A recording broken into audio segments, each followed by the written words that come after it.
Merlin, Network Magic, building local ELK stack. Hey everybody, my name is John Capobianco.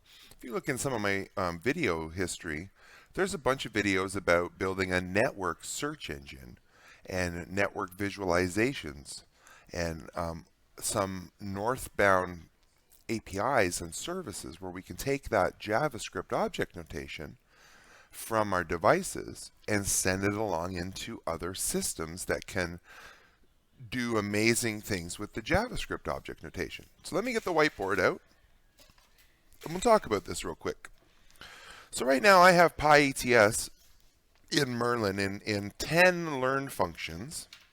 So we're learning 10 different things: BGP, OSPF, interface, platform, config. 12 different parsed show commands: show IP interface brief, show interface status, show VRF. And we have the two APIs, the product security pcert API, as well as the recommended release API. So we're building up quite a nice little ecosystem of microservices here, plus our 5 tests: BGP test, ping test, etc. That's everything we have going so far from this Nexus 9K in the sandbox. Now again, we are getting the JavaScript from the learned and the parsed and the APIs, and we're creating business-ready documents.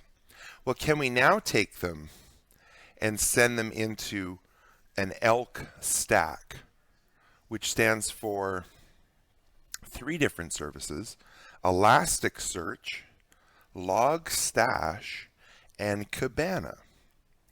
Now these, I did all of my videos in the cloud on elastic.co or whatever their website is, with a 30-day trial. 30-day trial. 30-day trial. Now what I'd like to do now is move it out of this public cloud and build it locally as containers. They're already circled. Little container services that I can spin up in my Docker desktop and eventually move them into Kubernetes pods, so that all of this functionality that we're doing up here can be searched, right? Elasticsearch. We can make a search engine out of this information, and it can be visualized with Kibana. So this is not theoretical, and it's easy. The people at Elasticsearch have made this incredibly easy.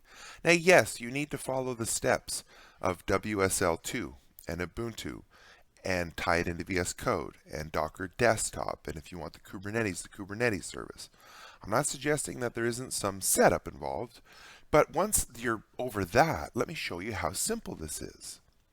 So here are the 3 pages that I found that are relevant on elastic.co in the guides, the reference guides for Docker. And what I've done is mishmashed this single node command and the Docker compose for a multi-node cluster, and I'll show you what I've done. But they give you all of the instructions here to get up either a single or a multi-node cluster. There's some instructions about TLS if you want to secure it with certificates. All kinds of great stuff here about setting swap sizes and centralizing your logs, configuring it with Docker.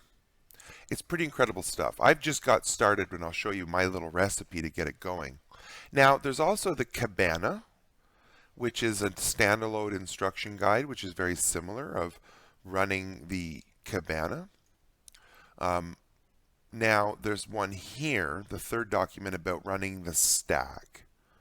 Now, the stack shows us that we're going to have services in our Docker Compose, and they have they have multiple as a cluster. I'm just going to have one. And then here is the Kibana. So let me take you into my code, if it's still open. And so now in my Docker Compose, and I'm still in my Docker, at the very bottom, right, I've commented out my, right, this is what you'll see now in the public repository. This is the commented out section for the SmartNet services. But down here at the bottom, now I'm going to build an Elasticsearch service from this image on dockerelastic.co. I'm going to call it Elasticsearch. And in my environment, I'm going to give it a node name of Elasticsearch and a discovery type of single node. And I stole that from the, right, and I'm not doing a cluster. I'm mapping my local hosts 9200 to the Elasticsearch 9200, and I'm attaching it to a network called Elastic. Now I might change that to Merlin. I'm going to leave it as Elastic for now. Now, the Kibana image is kind of the same idea, right? The image, the container name. I'm mapping 9300 to 5601 just so it's 92 and 9300 respectively for my public services. And then there's a section for the environment. We have to specify the Elasticsearch URL and the Elasticsearch hosts, which is Elasticsearch here. It's not localhost. This is inside of the container system. So we're referencing Elasticsearch, and I don't have SSL enabled, so I made that false. It's part of this Elastic network, and we're using the bridge driver here. So let's bring them up one at a time. We'll bring up Elasticsearch first. Now I want to point out here, don't make the mistake of doing Docker compose. Let me get into the folder. Docker compose, we just say up here. There's no reason, there's no need to build it. It's already built. So Elasticsearch. And it's going to create Elasticsearch and attach to Elasticsearch.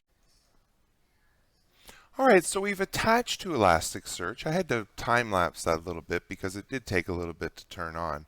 But as you can see, it's already responding here. But let's, so it attaches to Elasticsearch.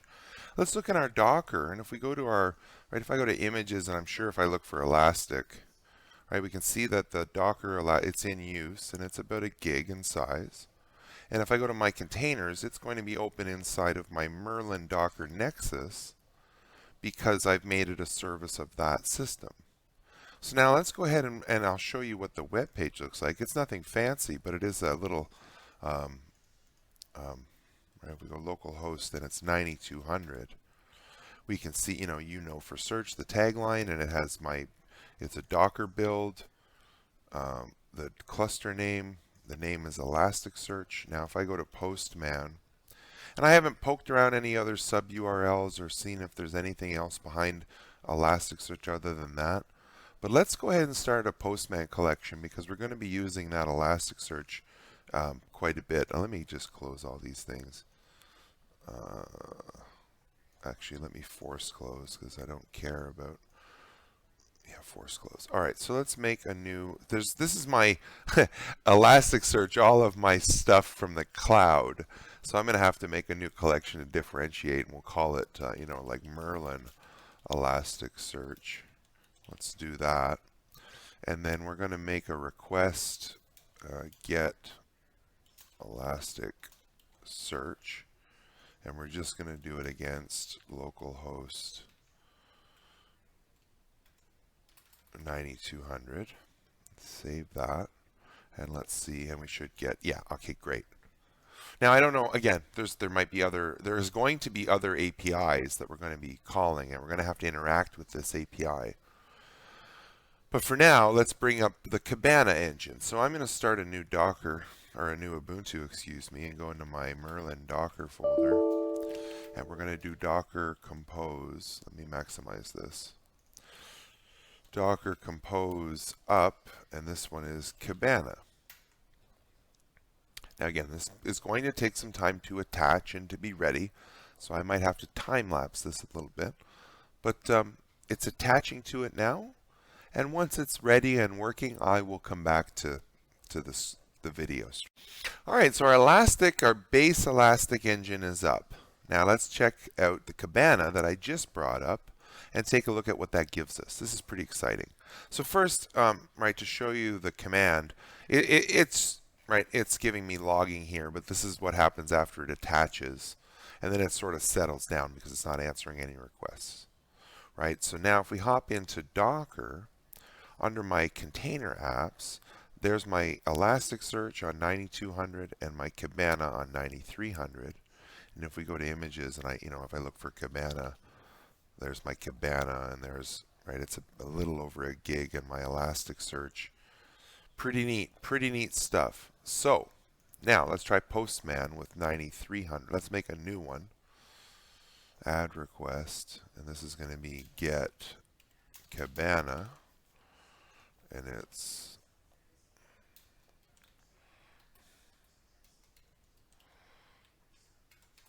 9300.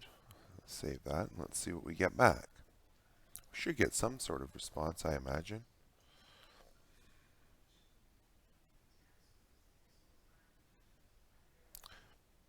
Could not get a response. Maybe not. That's interesting. Well, maybe it's not. It's just a heavy front end. Okay, so that's I won't need that.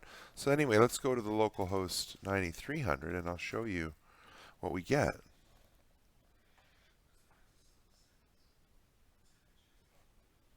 Didn't go down, did it? No, it's still running. What's happening here?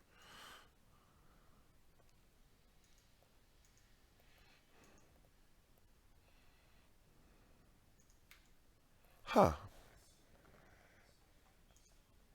Maybe that's why the postman didn't answer either. Maybe it's not quite up yet. Is it not answering responses? Should be up. Here we are. Here we are. Okay. Maybe it's just now. Let's try the postman again. Yeah, okay. All right. It just wasn't quite ready yet. Again, it's a home PC. Sorry about the little struggle there. But again, this is just a web page. This is just a way to confirm that it's up and running. There's nothing specific in here we want to look at. What we want to look at is this. Welcome to Elastic. We can add data. We can explore on my own. I'm not going to go too much further than this, but what we do get is the full experience. So we have the enterprise search, observability, security, Cabana, everything that we want. And if you refer back to my earlier videos, I want to try this enterprise search button. Oh, it even gives us the enterprise search with app search and workplace search. Incredible, really incredible.